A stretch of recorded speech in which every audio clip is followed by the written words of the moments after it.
Right, Xiegu X6200. It's only been available in the UK a couple of days. It's only just come out. Unsponsored review. I actually paid full asking price for this. And I've had a couple of days to experiment with it at home, get to know how it works.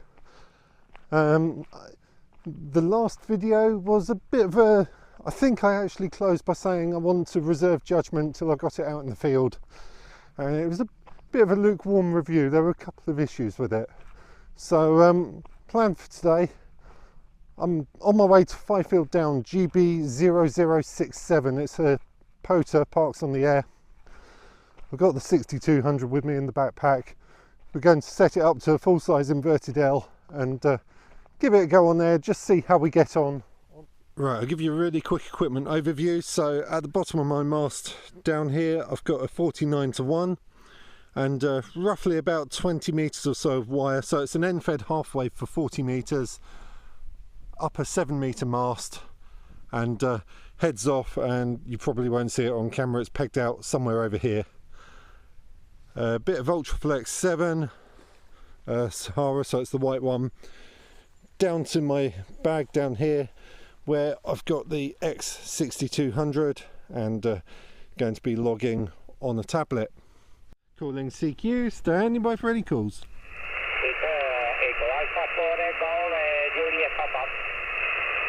Echo Alpha 4 Golf Juliet Papa, a very good afternoon, 59.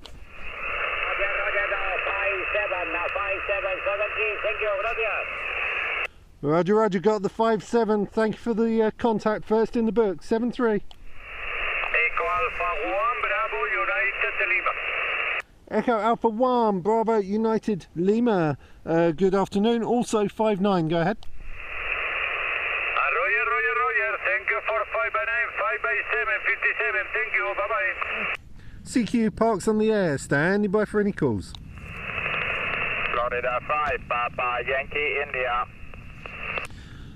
Florida 5, Papa Yankee India. A very good afternoon. Also 59 for you. Go ahead.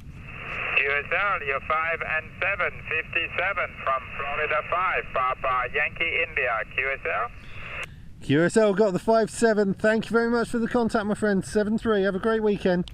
73. Good luck. QRZ, this is Mike 0, Golf Quebec Charlie. IG4 ID Fox. Italy Kilo 4, was that Italy Kilo Fox? Italy Kilo 4, India Delta Florida 5. Roger, got you. Italy Kilo 4, Italy Delta Florida 59 both ways, my friend. Okay, so that was on 20 meters, and yeah, it's fine. The big worry I had with this, the big issue I had with the predecessors to this, specifically the 5105, was the audio quality, and they improved it slightly on the 6100, but it wasn't quite there. So it is better. It's got there on the 6200. So audio quality absolutely fine.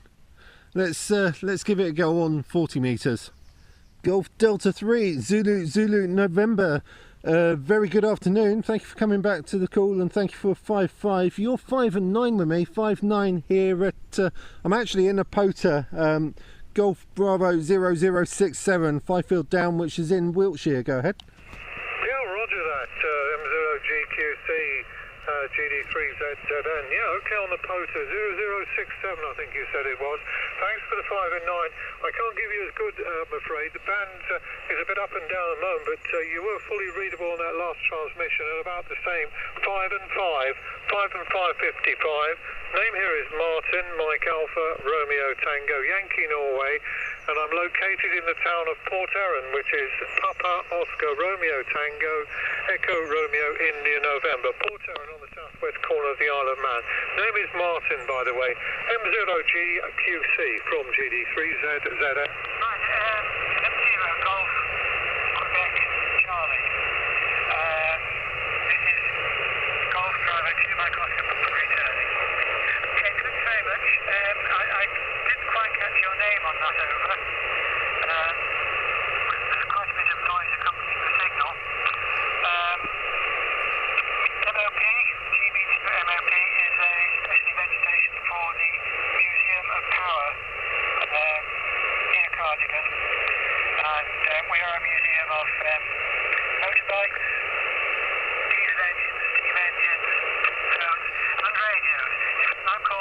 the complete ship's radio room of the Pride of Calais, using a rare Marconi Challenger transmitter.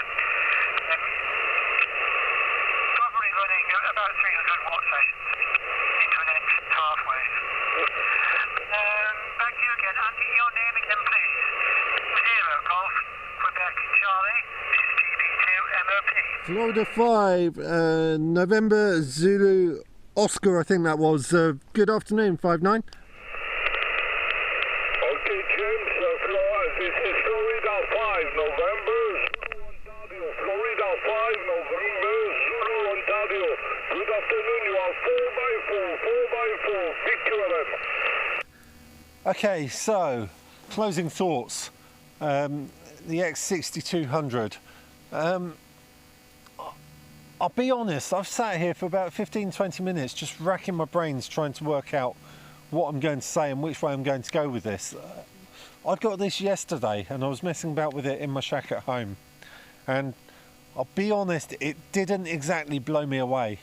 Having taken it out into the field and used it, it is growing on me. I genuinely am warming to it, but it is off frequency on 6 meters. Now, I don't know if that is a fault with my specific radio or if that's a generic fault across all of them that Xiegu will fix with firmware updates.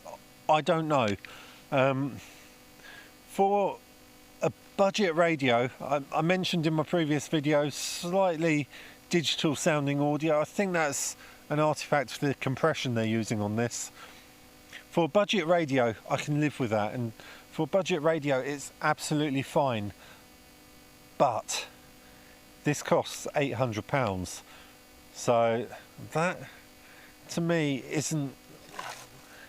Is that a budget radio? You're not quite up into ICOM 705 money, but an extra £300-400 will get you TX500 from Lab 599, which is waterproof, a bit more rugged, will take a bit more of a bashing. Yes, you need an external battery and it'll do everything this does. People have moaned a lot about only having 8 watts as opposed to 10 watts. Honestly, 2 watts is not going to make any difference whatsoever. I'd really not be worried about that. This does run hot. Now, I am outside, I am in the sun, and everything's gone virtually nuclear, including my camera and my phone. But even in the shack indoors, it was running warm yesterday, so it does run hot. In terms of other radios in this price band, for about the same money as this, maybe marginally less, you could get a Yaesu FT891. Different form factor, I know, needs an external battery, bigger, heavier, but it's a better mobile rig. It'll give you 100 watts. FT710, not that much more than this, which is a good shack radio, again 100 watts, possibly large portable setups. If you want the small QRP format, like I say, you got the TX500 from Lab 599, bit more expensive than this. The FX4 CR is about 500 or so pounds here in the UK, so about £300 less than this, and that'll do 20 watts. Again, needs an external battery, but it's smaller and lighter than this. By the time you factor in the battery, about the same weight, but will do 20 watts. So I don't know. I'm kind of really on the fence with this. I think my problem with it is with the price and the fact that it's off frequency on 6 meters. Buying an 800 watt radio, you should not be having problems with it being off frequency. Like I say, in all fairness, that might be a problem with my specific radio. I don't know. I guess there's 2 questions. Am I going to sell it? I'm not sure yet. I'm going to hang on to it and use it a bit more before I make up my mind on whether I sell it. Would I buy another one if I was in the market for a radio? I don't think I would. I think I'd go down the route of the FX4CR, which I featured on the channel a while ago. So I don't know. I'm a little bit torn with this one. I'm not too sure. For a budget radio, it is fine, but it's just priced a little bit above a budget radio for my liking.